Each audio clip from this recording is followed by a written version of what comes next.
Well, Mary wept and Martha mourned. Who's gonna weep when Martha's gone? Mary's gonna weep. Martha's gonna mourn. Mary's gonna weep. Martha's gonna mourn. Mary's gonna weep.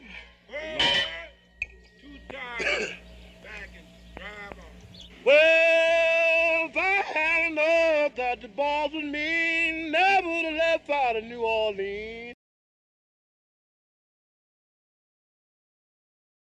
I've been in Angola since 1972, but I was arrested in 1970 for armed robbery, doing 99-year sentence. I have about 9.5 years left to discharge. I've been incarcerated 25 years, 26 years and 8 months. Been here 22 years, November the 13th. And I call this camp final for me at my age. Was convicted of second-degree murder. Been incarcerated 20 years. I've been here 14 years. I've been incarcerated 14 long, hard, miserable years. With a life sentence, which fortunately I got cut to 60 years, and now I'm down to 10 years to do. But I'm an old man and I've thrown my life away. Get off from work, shower, go in a hobby shop, do a little work, go to sleep. It's the same routine every day. I've been incarcerated for 21 years. Okay. I'm serving a life sentence at Louisiana State Penitentiary in Angola for second-degree murder. I killed a friend. Take this hammer and carry it to the captain.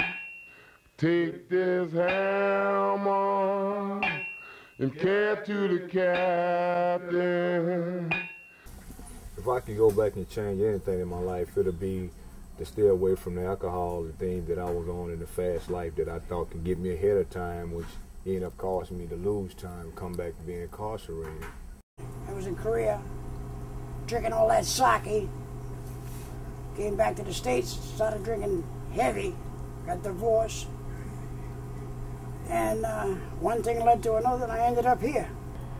You know, I began smoking weed and doing cigarettes, and it graduated to drugs, harder drugs, over a period of time. And it started out doing it for those reasons: love, acceptance, guidance, and approval.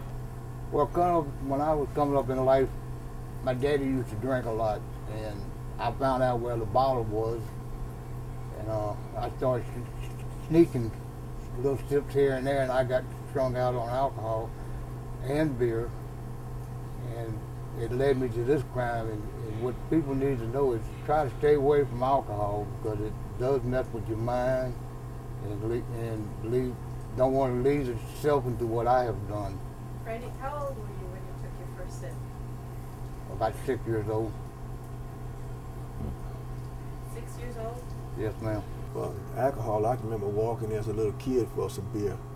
And then eventually around 12, 13, I started with wine and beer. And then it led on to cough syrup and barbiturates, uppers and downers. And then it led, after I went to the Army, then I started with marijuana when I went to Vietnam. Then coming back to Vietnam, then with heroin and cocaine and steel alcohol and anything really that would get you high. I got in with a few people that did a few drugs, and my arm wasn't twisted. It was a voluntary thing, but it kind of got out of hand every once in a while.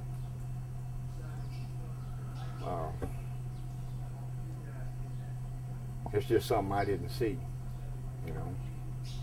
I like to go back from the very beginning when my very first drink, when my father gave me a Little Pony beer, and I thought that was something special. I'm like, yeah, I get a chance to drink a beer with my father, but all the time, that was our biggest downfall right there, to the parents giving us the alcohol and the beers during the holidays, and it's opening up the doors. My crime was a direct result of my addiction to cocaine. I was addicted to cocaine for 3.5 years. I was twice hospitalized with respiratory failure as a direct result of cocaine overdose. I came very close to death on more than one occasion, and it's all directly linked to my cocaine addiction, and my crime was a direct result of my usage of cocaine. Today I work building caskets, and many of the guys here are here because of alcohol and drugs. More than 75% of them, I would venture to say, are here because of alcohol and drugs. And a lot of them don't make it out of here. They die here.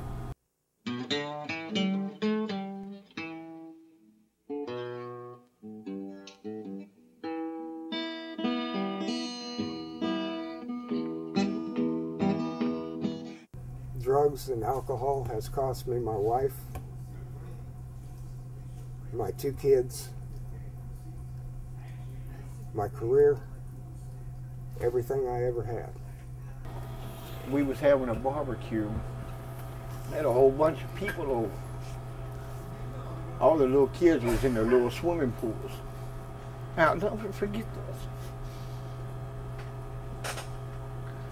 I was playing basketball that day, and she come out of a pool and ran across the yard. And she just jumped, and I caught her. And she looked in my eyes.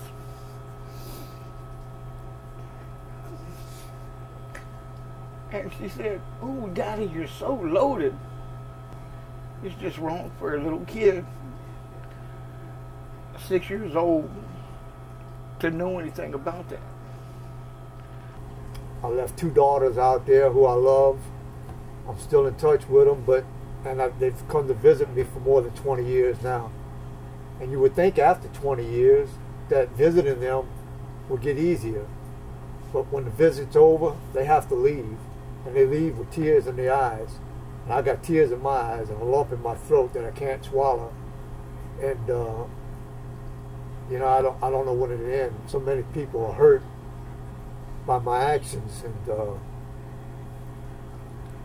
alcohol and drugs is pretty much responsible for it. And it's not an excuse, but it's a fact. One time my baby girl walked into me in the bathroom and I was shooting up, and she brought this to my attention not too long ago on a visit. And I was apologizing for a lot of stuff that I had been doing, that I was out of my head doing. This happened at home, and she had never forgotten this as a 12-year-old kid. And she brought it to my attention, and it kind of hurt me because I was apologizing for being a knucklehead. And when she brought it up, I said I couldn't believe that she could remember something like that. Liquor was my downfall. It made me strong, but at the end, it made me weak. I would do things and I would forget and I would regret. I hurt a lot of people. I hurt my mothers, I hurt my kids, I hurt my kids' mothers, I hurt my family, I hurt the neighbors in the neighborhoods. I done lost them, all 6 kids and my wife. And my sisters don't call no more. I don't have no more visits. Well, my dad died in 1974. My mother died in 1995. And I have nobody else on my business list. Is there any additional questions or anything you else would like to say to us at this time, Fred? Yes, Dave, I'd like to talk about my son. Yes, I'm gone now with Winnie. Maybe walking, maybe riding. My only son. He died on the streets, trying to follow in my footsteps. I left home. I wasn't there for him. I turned my back on my family. At a young age, he went out on the streets trying to do the things that I did. Using drugs, violence, alcohol. In 1996.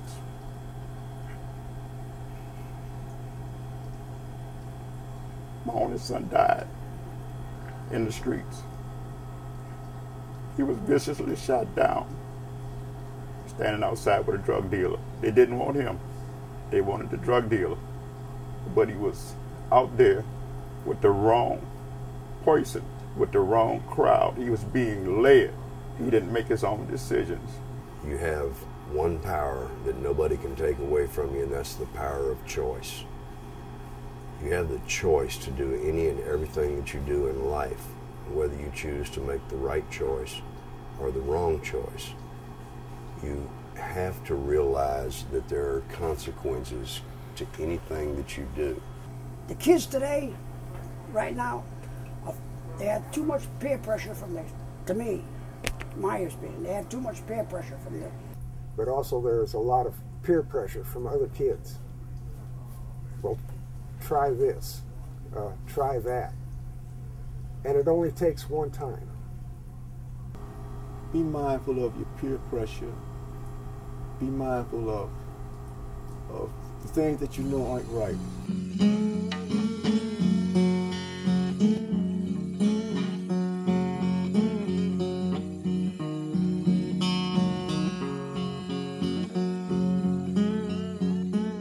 Doing this to try and get one young person to stop and look at what they're doing. Make sure they follow the right path, not get sidetracked and destroy their life. My only son, Renee, I had to stand over his coffin and look at his dead body. I let him down. But I made a promise to him that if I could tell somebody's kid, my grandchildren, if I could help them, I would. I'll never have another son. I'm 56 years old. I have a life sentence. There's no light at the end of the tunnel. Drugs and alcohol did this to me. I don't want it to happen to you or anybody else. Oh, I had 5 years one time. Well, I had 5 years one time, but I rolled, oh Lord, my 5 years down. Make a long wood time and feel bad. Make a long time and feel bad. When he can't get a letter from home.